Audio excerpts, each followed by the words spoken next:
Joanna, just briefly, let's go to slide 3. Slide 2, sorry, slide 2, sorry. Yeah, I just want to briefly, there are a couple of new people here, and usually just start off saying that the Tao Te Ching and Lao Tzu, the philosophy is to try and stay in the center of things. I put also the arrows here. I personally believe from studying the Tao Te Ching and Lao Tzu that I believe Lao Tzu is more conservative. Throughout my life, I've been more of a liberal. I am definitely more liberal, but after studying the Tao Te Ching, I believe that the philosophy says that you try to stay within the middle of things, as close to the center as you can. That's basically one of the, I think, ideas in the Tao Te Ching. Joanna, if you want to go to slide 3.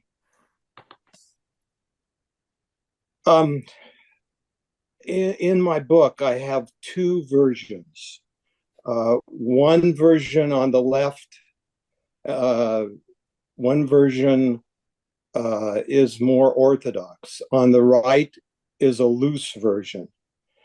Today you're going to see mostly I show my loose versions because Joanna's in Joanna's manuscript, which hopefully will become a book over the next year or 2, something like that. But hers is more orthodox. Now, some of my the chapters here, the loose ones, sometimes they're not even close to the orthodox. This one is sort of in the middle. You're going to see Joanna's version, which is more orthodox. And as I say, I do have a version that's maybe not quite as orthodox as hers, or as close to the Chinese exactly. But in any case, I'm putting up mostly the loose versions because of trying to show the differences between her orthodox version and the loose version.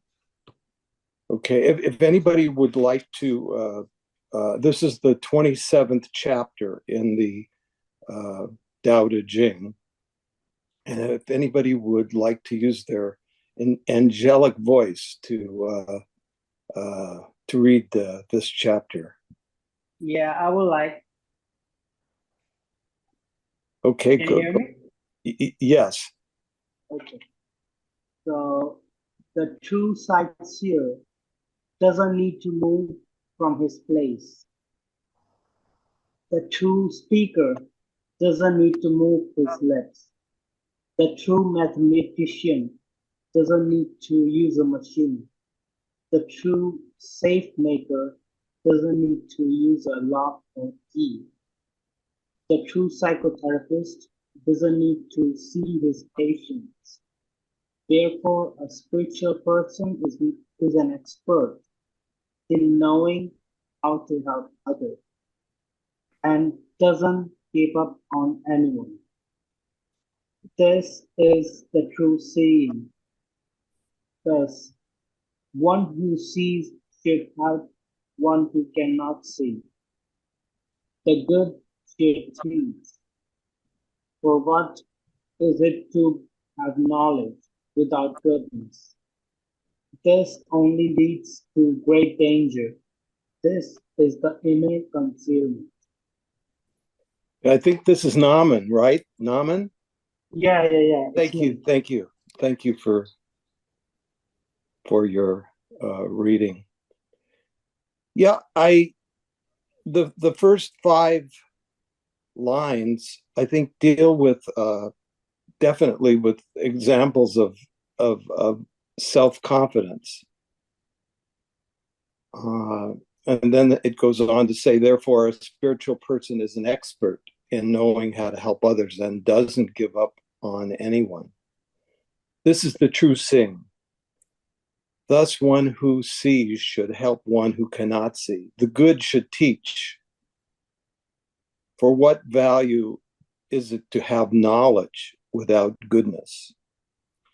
And in a way, this is an example actually in most religions, but I'm thinking in terms of Corinthians, where it says, if I speak with the tongues of men and of angels, and I don't have love or compassion, what good is it? If I can move mountains with my power, if I can do miracles, perform miracles, it says, but if I don't have love and compassion, what good is it? And I think also in the Tao Te Ching, it's many times, number of times, saying similar things. The Tao, Tao and Da, Tao Te Ching. I've said this a group of times. The closest thing, in my personal opinion, to the Tao is a mystery.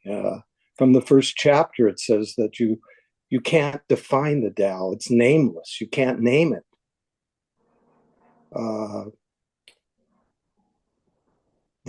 In my personal opinion, and I think Lao Tzu would, hopefully, I think he would agree,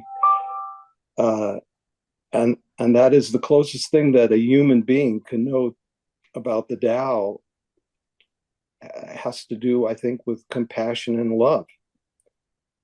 And it's similar in most religions. Joanna, if you want to go to your Yes, I will go. You can hear me clearly, right? yes. So just to remind everybody, today the topic is what does Tao Te Ching say about self-confidence? And Robert was able to pull out the relevant chapter to this topic. What does Tao Te Ching say about self-confidence? And for my version, chapter 27, this is translated by me. And I will read my first slide. Chapter 27, virtuous conduct does not leave tracks or footprint. Virtuous speech does not find blemish or blame. A virtuous plan does not need to plot strategy. A virtuous closure does not use a horizontal wooden bar, yet it cannot be open. A virtuous knot does not use cord, yet it cannot be untied. So let's just focus on the first 5 lines. So what does it say about self-confidence? So if a person who is confident, he would know what he's doing, and he does not need people to give compliment or applaud, or does not need to be noticed by others. So any virtuous conduct does not leave track, and he will not intentionally leave track or footprint for others to notice. Have you encountered anybody like that? Sometimes people are confident, they don't really leave a track for you to see. And that's I will consider that as a sage. And this person will not, if this person is confident enough, if this person is according to Tao, if the speech is according to Tao, aligned with Tao, you will not find his speech with any blemish, and he will not likely to blame others for their misconduct. And any confident person does not need to plot strategy because he really know what he's doing. So he does not really need to plan out anything. Does not really need to use his clever mind to like having some kind of strategic planning on doing things, because everything flow from himself, everything flow from his inner nature. He know exactly what to do. So this concept is like 无为. It's a concept of 无为. And the fourth line, I really love it. A virtuous closure does not use a horizontal wooden bar, yet it cannot be open. So a person who is confident and is working along with Tao, he can tie your heart very well without using a string. And he does not need to confine you with a space. Say like, if I am a good friend with Miyuki, I don't need to close her heart or tie her heart with me using a wooden bar. So she will come natural to me because it's a virtuous closure. Maybe she liked the way that I speak, because whatever I speak is aligned with Tao, is according to Tao. So our heart and heart connection is very close, and therefore it cannot be open. So in other words, our heart and heart connection, we don't need a physical tie. We don't need a wooden bar, because in the Chinese, ancient Chinese household, before they have this wooden, they have the ancient Chinese door is made out of wood, and in order to close the right panel and the left panel, it needs a wooden bar to make it a full closure. So Lao Tzu say you don't need a wooden bar to close it, but at the same time it cannot be open because its heart and heart connection is so tight. And the next one is similar to the fourth line. A virtuous knot does not use cord, yet it cannot be untied. So this is a similar concept as the fourth one. And I find this analogy very, very beautiful. So this really speaks to a person who has self-confidence. So Lao Tzu talk about self-confidence in terms of this person really manifest his true nature through his speech, through his conduct, through his behavior. And therefore, the sage always embody virtue and save people, hence no one is abandoned. No one is abandoned because in a person who has a sage mind, there's no such thing as a bad person or a good person. Everybody is considered savable, right? Every person is considered useful, because everybody is born with a purpose, and we can always find purpose in everybody's life. Maybe I'm good at speech, and the other person is good at hands-on work, and the other person is good at drawing. The other person is good at singing. My daughter is good at singing, and I'm not. My brother is good at dancing, and I'm not. So whatever I'm good at, probably you are not good at, but something you are good at, I'm not good at. So everybody is useful in their own way. Therefore, no one should be abandoned. And so again, Lao Tzu is talking about somebody who is very who has self-confidence, and this is related to a sage who practice Tao and who cultivate Tao. The virtuous person is the teacher of unvirtuous, and the unvirtuous person is the resource of virtuous. So this speaks to the people, if they are around us and you find them they are not doing as good as you are, so that person, it's considered a resource for you to practice, say, your forgiveness, say to practice your compassion. Say somebody laying on the street and this person is homeless. So what kind of attitude do you have towards to this homeless person? So let's do a test. So we despise this homeless person, or do we have compassion to this homeless person? So that's why this line says this one. The unvirtuous person is the resource of virtuous. Say this person is a drug addict.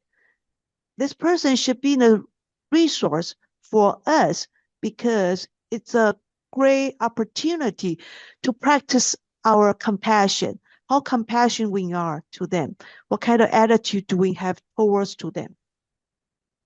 So that's my sharing for chapter 27. Anybody has any input on this chapter? Anyone? If not, we will move on to the next chapter.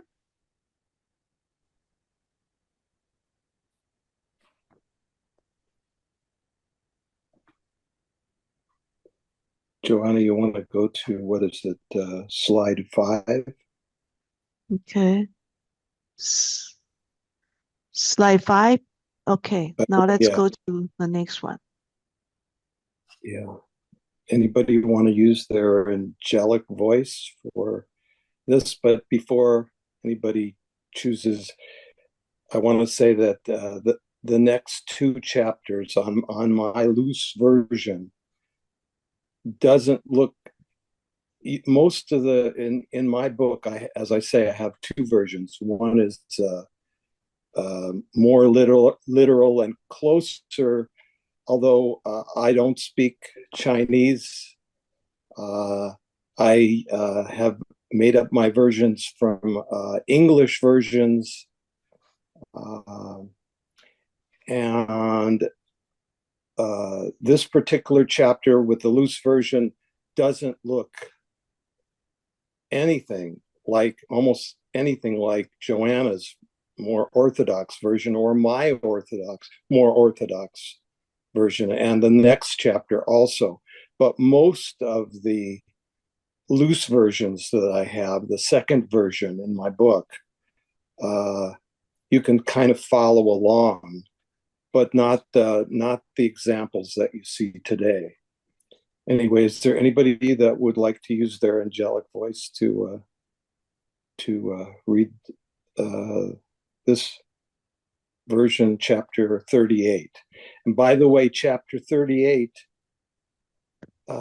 is one of the most, I believe, one of the most difficult to translate. So it's quite difficult, and quite difficult to have a good understanding of it too, because it's abstract. Wouldn't you say that, Joanna? Basically. Yes. Anyway, is there anybody that wants to use their angelic voice?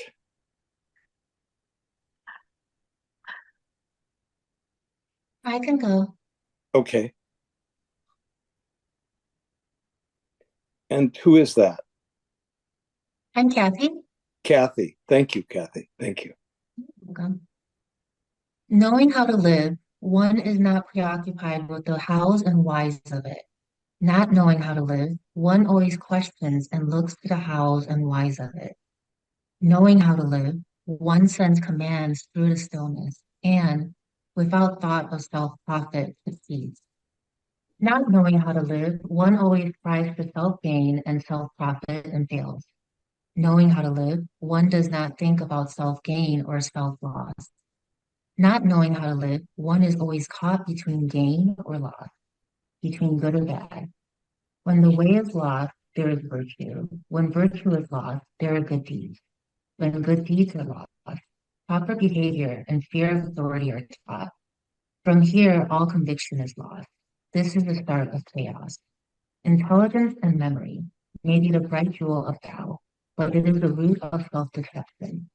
Thus, the spiritual person chooses that which nourishes and throws out that which does not. Okay.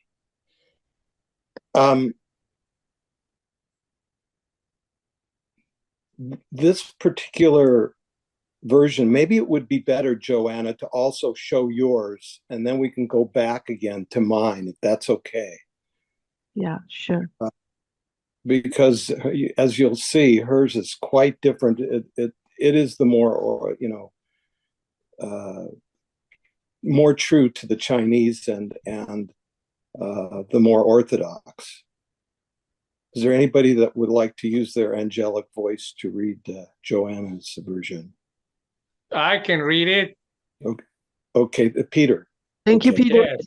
Okay. Thank you. Chapter 38. True virtue does not hold on to its virtue, and it remains virtuous. Superficial virtue cannot be forgotten, and it has no virtue. True virtue acts without deliberation, and all things are done without intention. Superficial virtue acts with deliberation, and all things are done with intention. True benevolence happens, and all things are done without effort. True righteousness happens, and all things are carried out accordingly. When propriety happens and the people don't reciprocate, one rolls up the sleeve and uses the bare arm to pull out the issue. When the Tao is lost, then virtue appears. When virtue is lost, then benevolence appears. When benevolence is lost, then righteousness appears. When righteousness is lost, then propriety appears. For those who use propriety as disguise, reducing of loyalty and trust is the beginning of chaos. Psychic abilities are just flowers of the Tao and the beginning of foolishness. Therefore, the great person dwells in the substantial, not in the superficial, dwells in the fruit, not in the flower. Hence, he rejects that and chooses this. Thank you, Peter. Yeah, Joanna, if we could go back to mine, or if you want to continue. Okay. I'm thinking back a few days ago. I brought my car in to get a oil change and whatever, and the car worked on the tires, rotated and whatever. And at the end, I decided to, and I normally do, to give a tip to the people that worked on the car. And I was surprised that the mechanic who worked on the car came up to me and just shook my hand and said, "Thank you so much for giving me a tip." Anyway, I was just thinking on the way back, driving the car, that why, what's the reason for the tip? For do I want to go to heaven? I mean, is that the reason that I'm giving a tip, that I think maybe I should, it'll help me to get to heaven after I die? And then I'm thinking, oh boy, I better not think that. That isn't the right way. The right way is just seeing the smile on that guy's face. It just made me feel good. That was all. It made me feel good. And the more self-conscious I think a person is when they give, the worse it is. It's just and starting off with this particular chapter, it says, knowing how to live, one is not preoccupied with the hows and whys of it. Not knowing how to live, one always questions and looks to the hows and whys of it. I'm thinking too about if you take a sport like basketball. you can have, I'm thinking of Stephen Curry and Caitlin Clark, how they can just take the basketball and have a talent for threes, throwing 3-pointers into the basket, and how spontaneous they are, and self-confident. You have to be truly self-confident to be able to just throw balls. Or if you're, what is it, Shohei Ohtani, if I don't know if I'm saying his name right, but hitting a home run or whatever. I mean, you do have to have a kind of self-confidence and also a spontaneity to be able to throw a basketball 30 or 40 feet and get it in the hoop.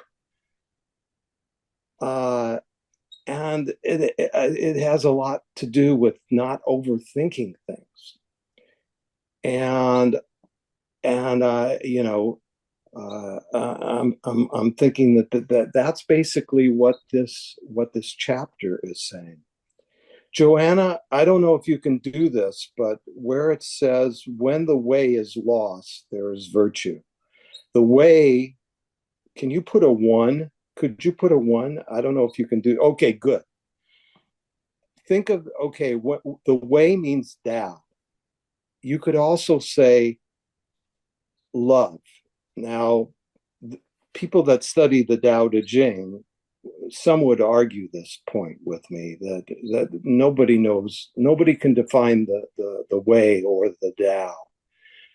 But in my belief, and I do also think that Lao Tzu would not disagree with me on this, the closest thing that we can know to the way or Tao is love. Okay. Joanna, could you put a different color for when virtue is lost, there are good deeds? Okay. Oh, I love pink. I will use pink. Okay, that's fine. Good. So, okay. So now, number one is the way, is Tao, is love. There is nothing in this world, nothing in this universe that is more important, as far as I think the Tao Te Ching and Lao Tzu is concerned, than this kind of motherly love. The first thing in the universe to come into the universe, we may not be able to see it or feel it as human beings necessarily, but the very first impulse is this motherly love that here we call the way or Tao. Robert. Yes. This is Geronimo. Good morning, everyone. Hi. Hi. I just have a question. I think what I understood from my heart is that things have to be done by heart, with your heart, naturally. That's, I think, most of all the writings, all the sentences refers to you have to do things but not expecting anything in return, but just naturally, you know. I think what it says lost, there is a virtue, and when the virtue is lost, there are good deeds. I think that's what it means, because you're not, if you think that you're gonna get something bad, it loses the purpose. I mean, that's what I understood. I might be wrong. I don't know if you're wrong, Jerome, but what I perceive as this saying is that, okay, Tao or the way is like a circle. When you just have in the first creation of the universe, there's just the way. In the beginning, there's no thought, there's no duality. There isn't a second. There's just white or black, or there's no, well, I shouldn't even say that. There's no name. There's no identity. It's only when you get to the second part, one, the virtue, that inside the circle, when you see that, what is it, the kind of snake-like thing that goes into the circle, that's when you have duality. Okay, that's when you can't, okay, in the West, how do I say this? I think in Lao Tzu's philosophy in the Tao Te Ching,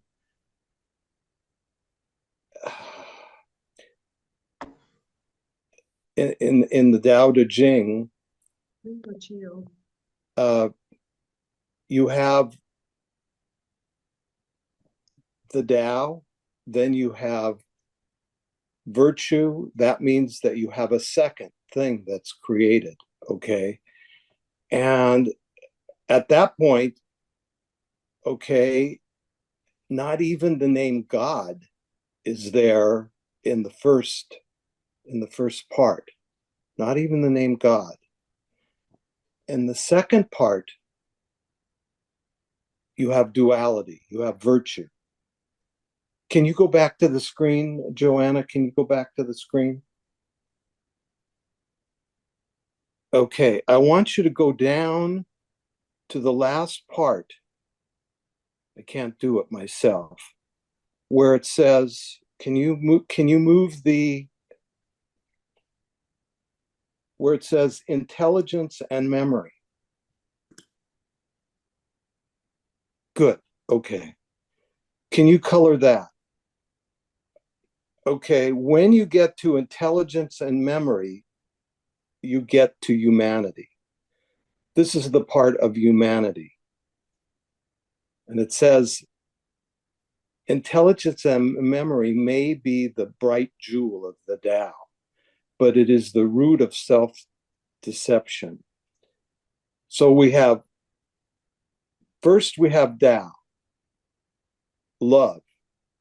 Second, we have virtue, which means also goodness, and it could also mean God. In Lao Tzu's philosophy, since Tao cannot be named, and since this is kind of hard to explain, in the West, a religious person might say Tao is God before God had a name, if anybody gets what I'm saying. So you have, the first part says, the first part is love that comes into the universe, the first creative impulse. The second part is duality. From that first creative impulse, you have, when virtue is lost, there are good deeds. When good deeds are lost, then you're getting involved with humanity. Proper behavior and fear of authority are taught. From here, all conviction is lost. This is the start of chaos. Then you get to the third part, which deals with us. We are a third power in the universe, but we have to be very careful with that third power.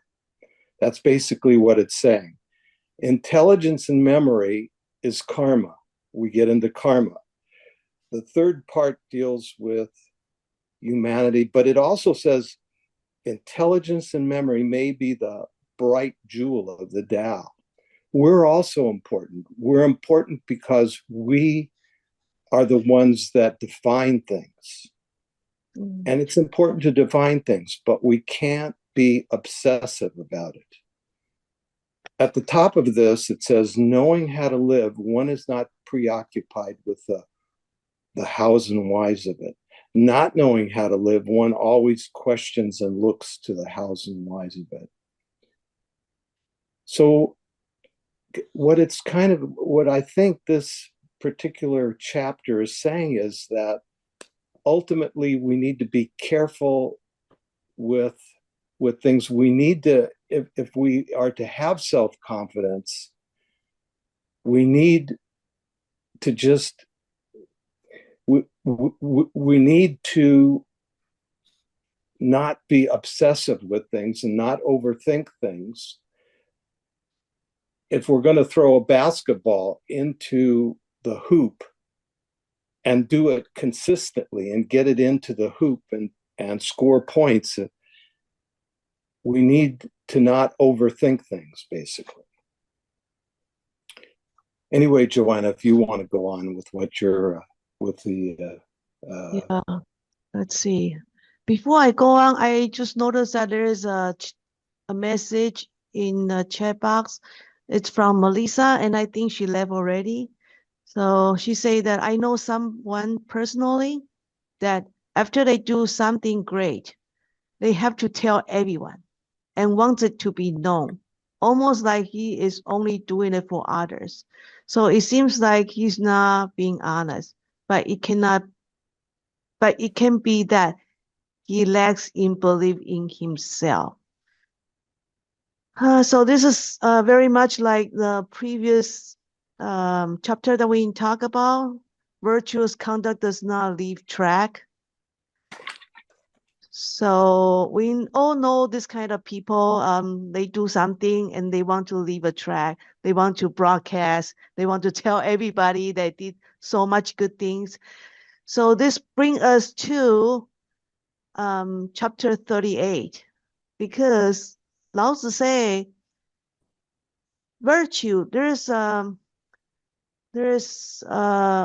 Tao. There's different ways to practice Tao. The highest way to practice Tao is the Tao, which is unspoken Tao, which is something that you do. You don't want to broadcast. You don't want to leave any footprint in your mind. You don't want to leave any footprint in. You don't want to intentionally tell people that you did such good things. And when you do good things, you just forget about it after you do it.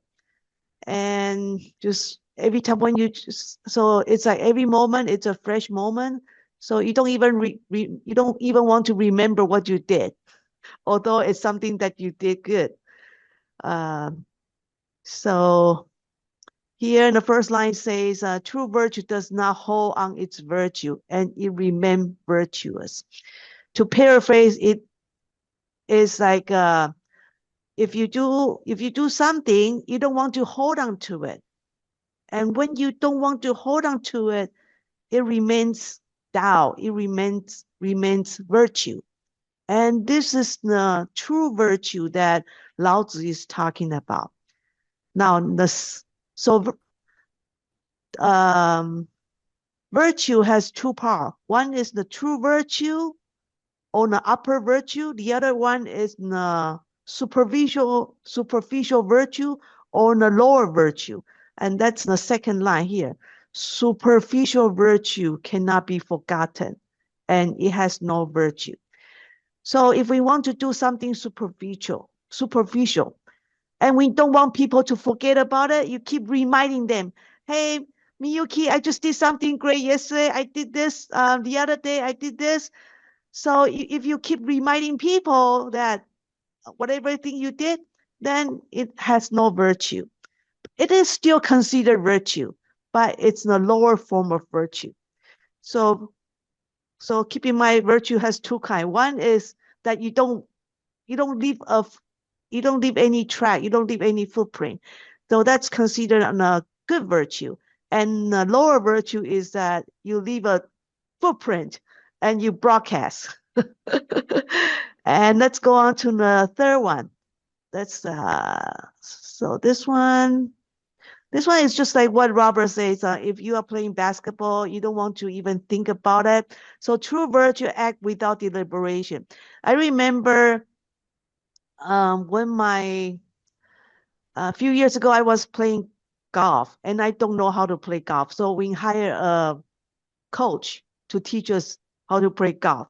So the coach will tell us, okay, you want to position your foot this way, this position, how far apart, and you want to bend down your back for certain degree, and then you want to hold your hand on this angle, and you want to hold the grip this way. So true virtue is like you really know how to play golf, and you don't need to remember what position you need to hold the club, what position you need to stand, and what angle you need to stand. And you just hit.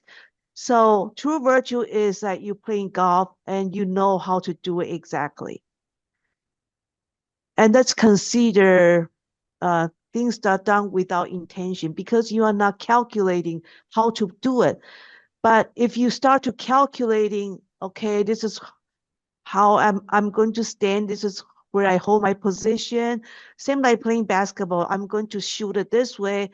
And you are doing it with deliberation, then all things are done with intention.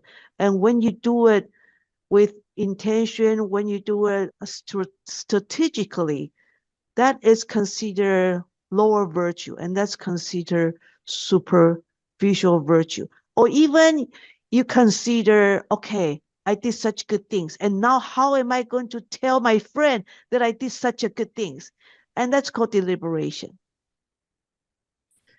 So same thing with true benevolence, same thing with true righteousness. So if you want to do it naturally, then you want to do it without effort. You want to do it just naturally without planning and without even thinking about leaving a footprint. And I really love the last one. When propriety happens and people don't reciprocate, one rolls up the sleeve and use the bare arm to pull out the issue.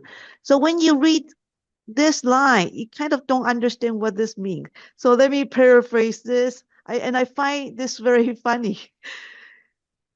Imagine there's a kid and you, I remember when my kids are small and I told them that you receive a gift from somebody and you have to tell them that, remember to say thank you. Say thank you. And then if this child doesn't say thank you, I maybe pull out his ear and I say thank you. So this is like when my kids does not remember to say thank you and my kids does not reciprocate, I roll up my sleeve and use my bare arm to force him to say thank you. This is the lowest form of virtue because as a kid, he or she doesn't understand. So you have to use a way to force them to say thank you. And in society, sometimes we see people like that too. Sometimes in the temple, if I forgot to do something, Master Lee will come to my ear and say, hey, Joanna, you forgot to do the morning ritual, or you're supposed to do this. So she tell me on my ears. It's as if that she rolled up her sleeve and tell me, it's like she told me to do it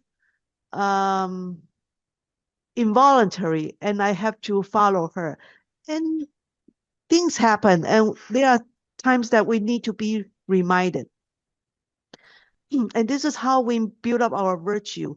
We build up our virtue through propriety because sometimes we don't know where to start. So Lao Tzu say to practice Tao, there's ways to start. So if you don't know how to practice Tao, you can practice virtue. Practice virtue by doing things and then you leave a footprint and you broadcast to other people. And if you don't know, if you are not comfortable doing that, at least you can practice benevolence. And benevolence is start from somebody that's close to you, learn how to we practice compassion and benevolence. And if we don't know how to work on it, we can work on from the virtue of righteousness, start from doing things what is right and what is wrong. In this case, we have the right and the righteous and the unrighteous in mind. But if we cannot master this, then we have to use propriety. And propriety is very important in terms of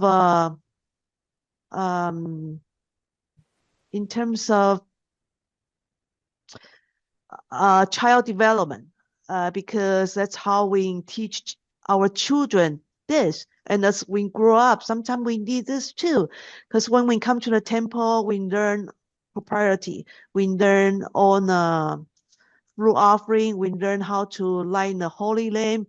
We learn all the propriety, the morning ritual, the afternoon ritual, the departure ritual, the arrival ritual. So we have to learn this at first, and that's our master allow us to get our foot into the door, and through propriety, then we learn other virtue, the righteousness virtue, the benevolence, and eventually we will do things without broadcast ourselves.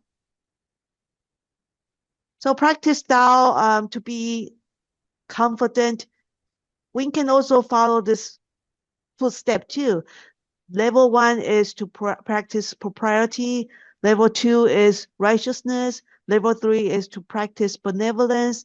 Level 4 is to practice virtue with a broadcast, with a footprint, with a track. And eventually we will reach the highest level, and that is Tao. And once we reach that, we will be on the right track. Thank you. That's my sharing on chapter 38. Thank you, Robert. Anyone? Thank you, Joanna. And thank you, Melissa, for her input. If there's anybody that wants to say something or ask a question, or else we'll go on to slide 7. Okay, we will go to slide 71, right? 71. Yeah, slide 7. Yeah. Okay. Thank Chapter you, Robert. 7. And again, you're welcome. This is my loose version, and it's not exactly close to what you're going to see with Joanna's. I would say that most translations of chapter 71 start off with to know you don't know is best. Not to know, but to think you know is a sickness. I'll say that second line a second time. Not to know, but to think you know is a sickness.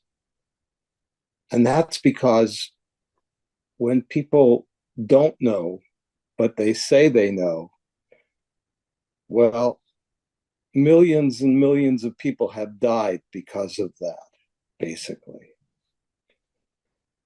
Anyway, is there anybody that would like to use their angelic voice to read chapter 71, my loose version?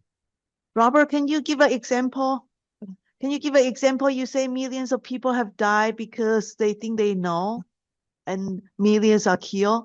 Well, okay, the first line says, to know you don't know is best. Now, I would say about 50% of the Chinese, of the translations of the Chinese. Now, your version doesn't say that either.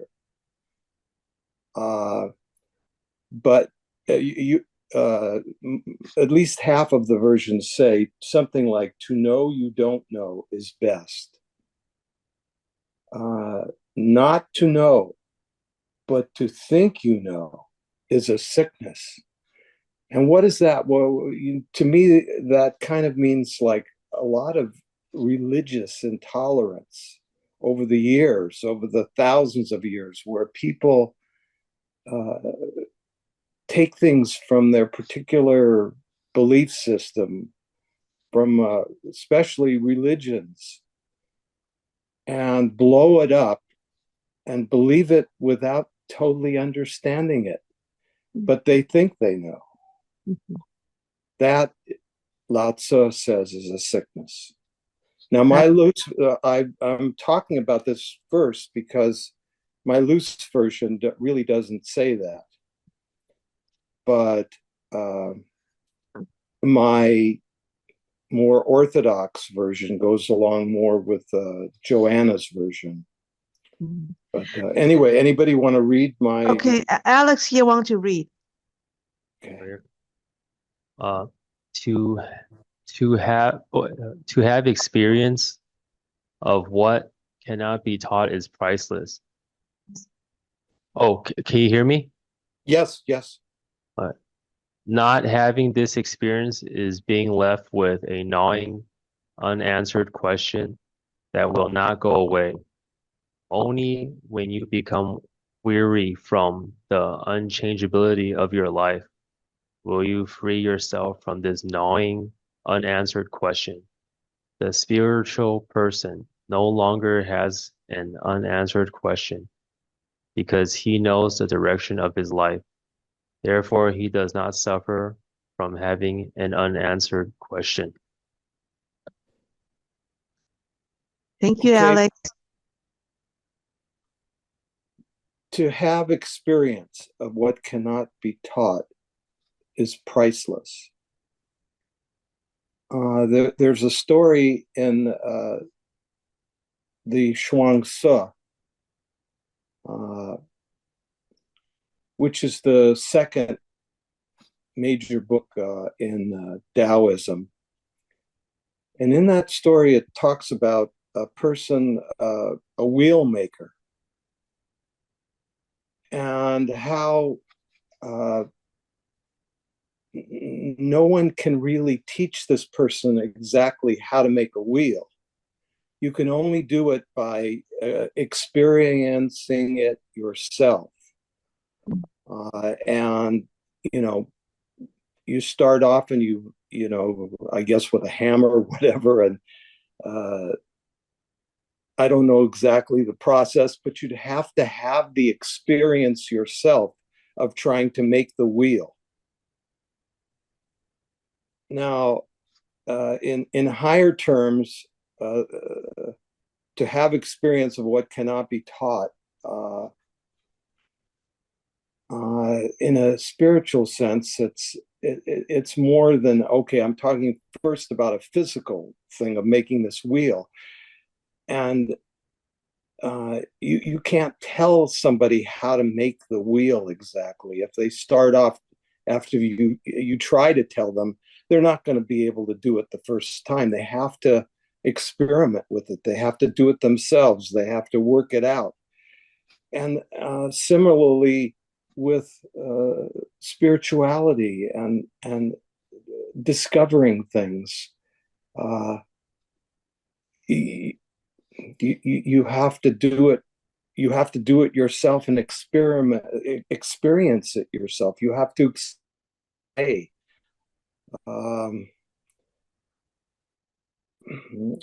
you have to also step out of your comfort zone. You have to be willing to step out of your comfort zone. Not having this experience is being left with a gnawing, unanswered question that will not go away. Only when you become weary from the unchangeability of your will you free yourself from this gnawing, unanswered question.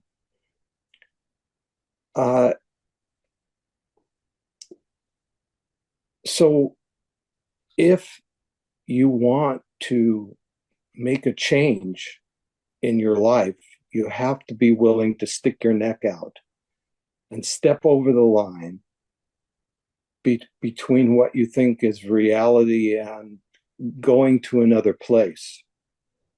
A person every once or twice in their life or more maybe has to think in terms of going on what I think Native Americans call a vision quest. So at least a few times in a person's life, if you want to change your life or make a change, you need to be willing to go through, say, an uncomfortable or a difficult time, to reach into the unknown, something where you're maybe ignorant of certain knowledge. You want that knowledge, you need to step out of your own comfort zone and be willing to be uncomfortable for a period of time. Anyway, Joanna, you want to go to yours, which is slide 8, unless anybody has a question or.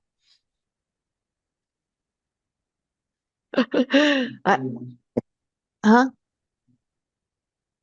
Okay. Pretty much living a life, living our lives. Say that, Jerome? He said it's pretty much living in our life. Living in our life? Or living in our life day by day. Like Yes. living moment by moment. We grow as we grow as we grow older, and we learn things that we didn't know before. And as learning like how to play golf, you don't know in the beginning, but then one day, the more you play, the more you know. So I think Tao is life, right? Mm-hmm. Yes, yes. Okay. So thank you, Jerome, for your comment. And just like what Robert said, we have to step out our comfort zone. So we will move to chapter 71. Alex, hold on. I think Giacomo, can you help me to read? I think he left. Yeah. Oh, he I can left. read it if you'd like, Okay. Joanna. Robert, you can help me to read. Thank you. Okay. One who truly knows will not perceive himself as superior. One who does not know yet expresses knowing is ill. Only when one is aware of such illness, he will not incur illness. The sage will not incur this illness because he is aware of such illness. Thus, he will not incur illness. Thank you, Robert. You're welcome.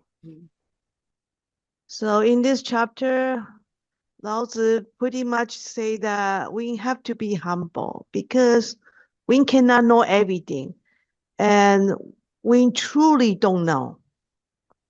And a lot of time we think that we know, but we actually don't know. So knowing ourselves is to know that we are insufficient and we still have a lot of room for improvement. And that's called true virtue. So if you have superficial virtue, that will be like, I know everything. Why do I listen to you? So that will be superficial virtue. So, and he allowed to talk about illness. What kind of illness is he talking about? He's talking about arrogance. A lot of time, arrogance will bring us danger.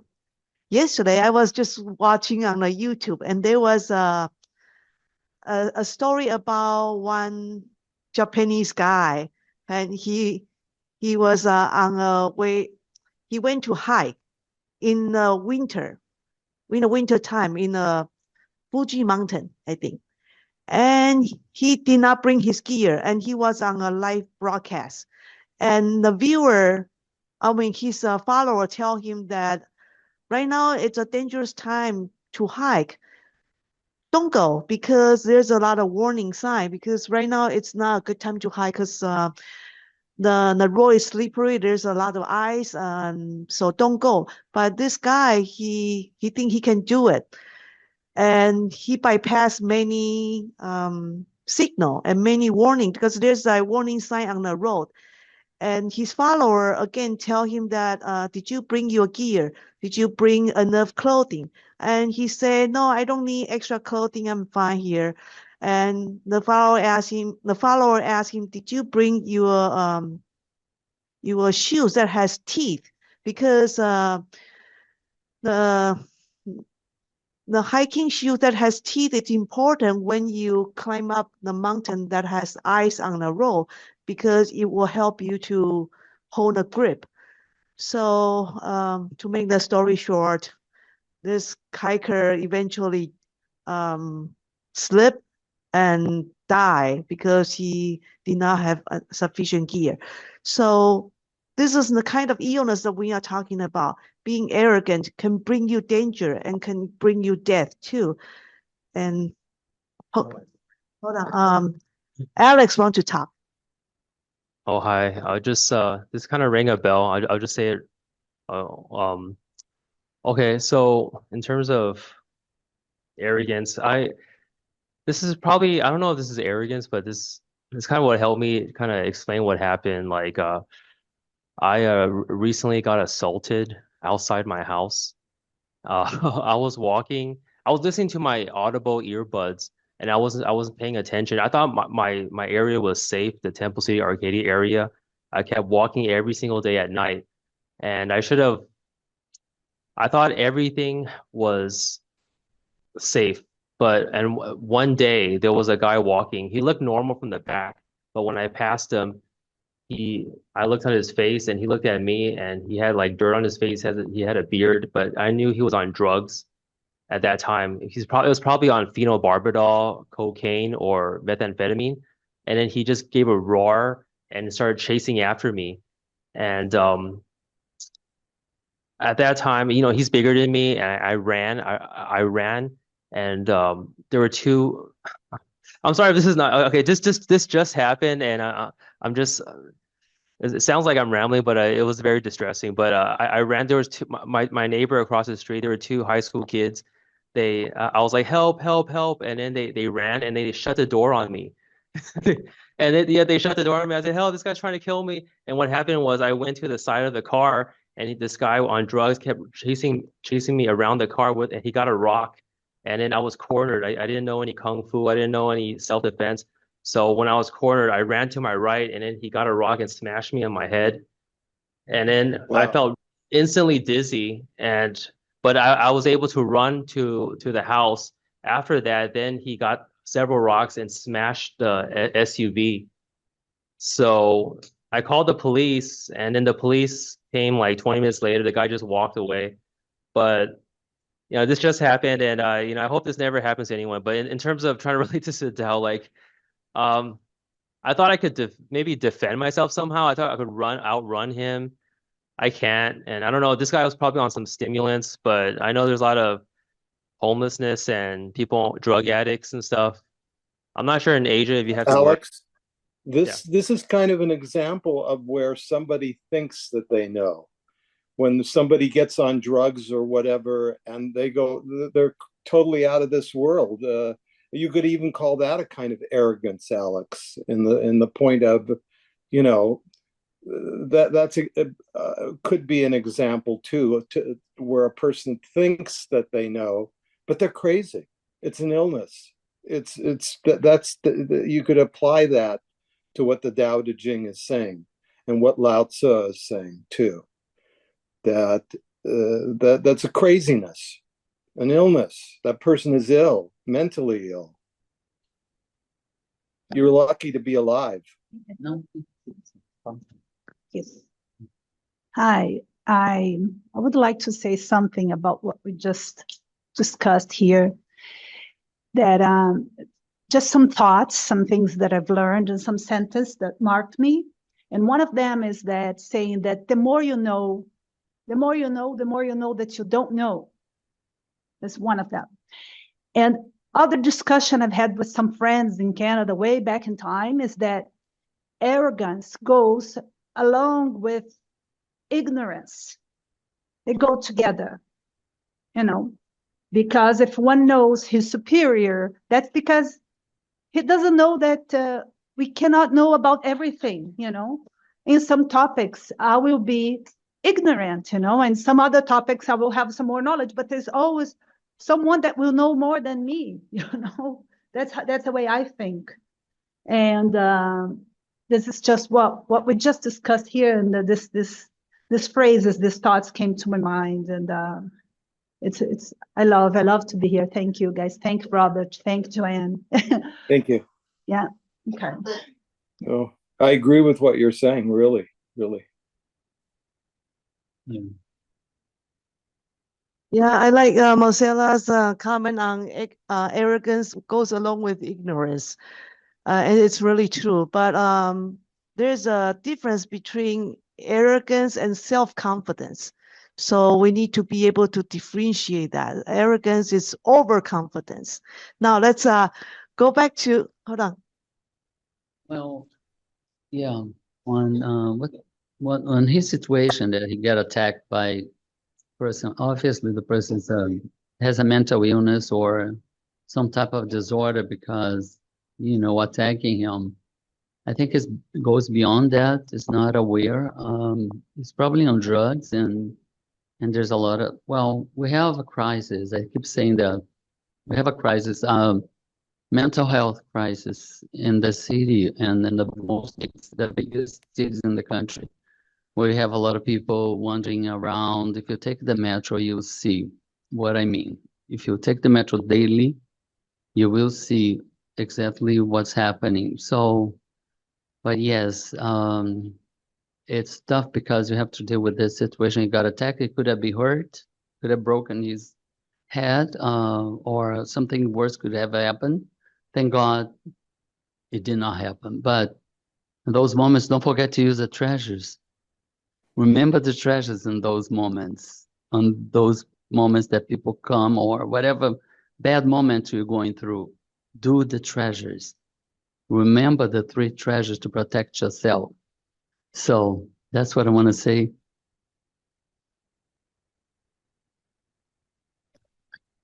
So going back to Alex, do you think that you were too arrogant in knowing what to do at nighttime and arrogant in thinking that you can defend yourself against the homeless guy? What do you think? Oh, I just want to say sorry for rambling. Like this thing just happened. It was so distressing.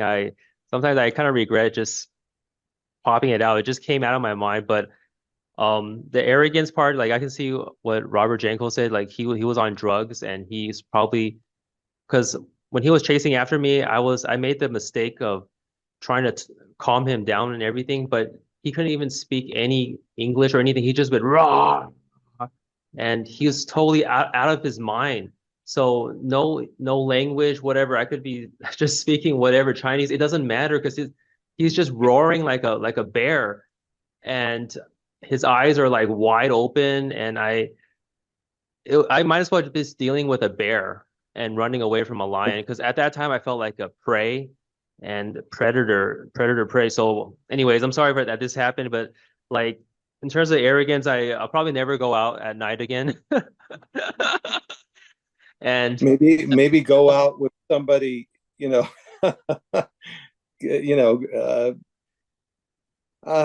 boy, that really would put a dent in somebody's self-confidence about.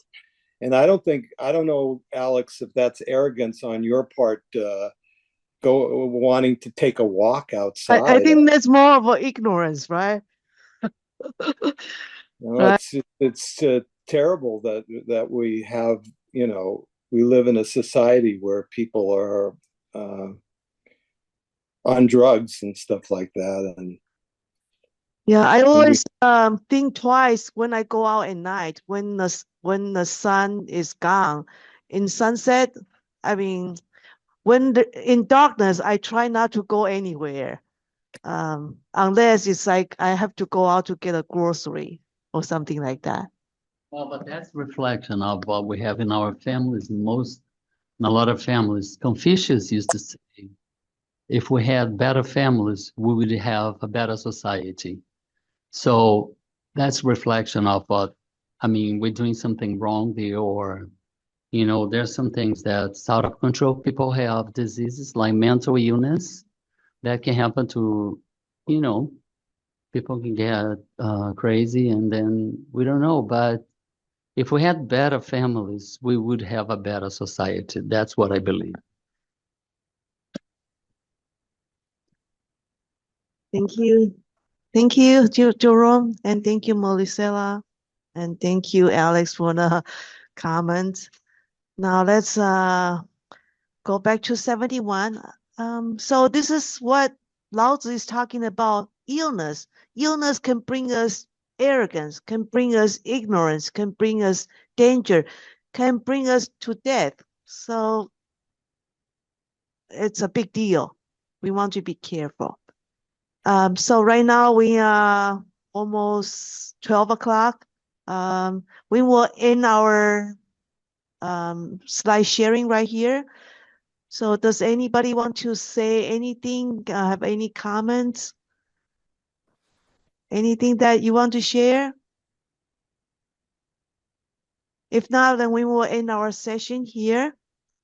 Just Now want to say thank you very much for this. Very, very interesting and enlightening. You're welcome. thank you, Rochelle. Thank you. Thank you. Yeah, let's take our screenshot. Okay. So everybody, if they can switch on the camera, please switch on. We're gonna take a screenshot for our meter. Everybody smile, please. 3, 2, 1. Okay, one more. 3, 2, 1. Okay, thank you, everybody. Thank you. Thank you. Thank you. Thank you, Kathy. Thank you for joining us. Thanks for coming, everybody. Thank you. Thanks. Thank you. Thank you, everybody. Thank you, for Peter. Thank you, Peter. This class. Thank you, A. Thank you. Thank you, Sanjeev. Thank you for my class. Okay. Thank you, Sanjeev. Okay, we will end our session here. Thank you, everybody, and have a Enjoy good your night. lunch. Have a Enjoy. good lunch, everyone. Bye, Okay, everybody. bye-bye. Bye. Bye-bye. Take Bye. care. Bye. Ciao.